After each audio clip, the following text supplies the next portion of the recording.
Sitamarhi. Recording by दीवाना studio Vinod चौक भागलपुर। चौथे फगुनवा गइला सजना छोड़ी के लुधियाना। चौथे फगुनवा गइला सजना छोड़ी के लुधियाना। देवरा टोआ तवे खजाना। देवरा टोआ तवे खजाना रंगवा डाल के बहाना।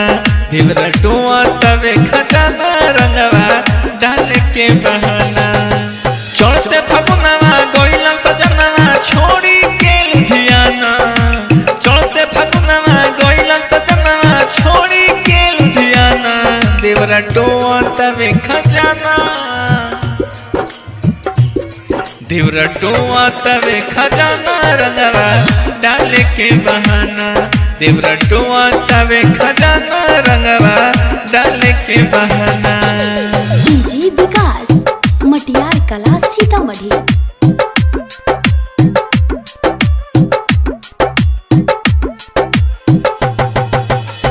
छोटा का देवरवा सोइया बनता खिलाड़ी हो।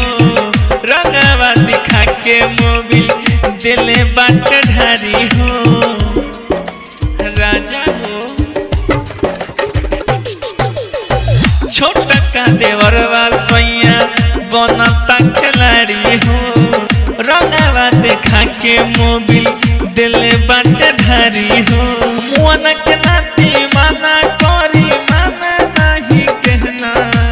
मुअन के नाती माना करी माना नहीं कहना। देवरा टोआ तवे खजाना। देवरा टोआ तवे खजाना रंगवा डाल के बहाना। देवरा टोआ तवे खजाना रंगवा डाल के बहाना। डीजे विकास मटियार कला सीतामढ़ी।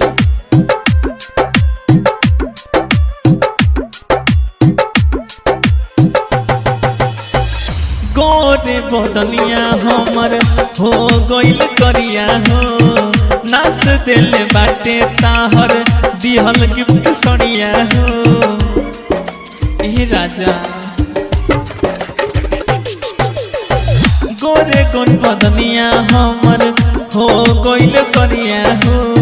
नाच दिल बाटे तोहर दिहल गिफ्ट सड़िया हो।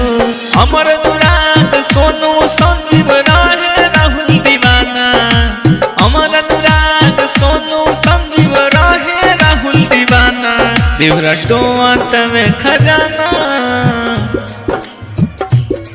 देवरा टोआ तवे खजाना रंगवा डाल के बहाना। देवरा टोआ तवे